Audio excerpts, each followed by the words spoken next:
А птица-то летела против ветра, а снег и ветер обжигали крылья. И обломилась от метели ветка, и опустилась птица, обессилев. Метель же бушевала и кружилась, поземкою стелилась, свирепела. А птица свои крылья усложила и вспоминала по весне, как пела. Как пахли травы раннею весною, как поспевали спелых ягод вишни. Сейчас она была совсем смешною и снегом засыпала неподвижность. А силы тихо покидали птицу.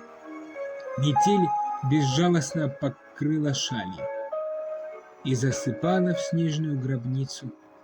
Лишь сердце закаялось ее сталью. Встряхнулась, сбросив шали снеговые, вдохнув холодный воздух полной грудью. И понимая, шансы нулевые, но гибнуть мне не здесь, не обессудьте. И полетела снова против ветра, и вспоминала яркий солнце лучик. Придет весна и одарит всех щедро. Не будет этих снежных вод колючек. Раздолье будет, много-много ягод. Вновь искупаюсь под лучами солнца. Сейчас летела, просто горько плакав, любовь имея к жизни лишь бездомца.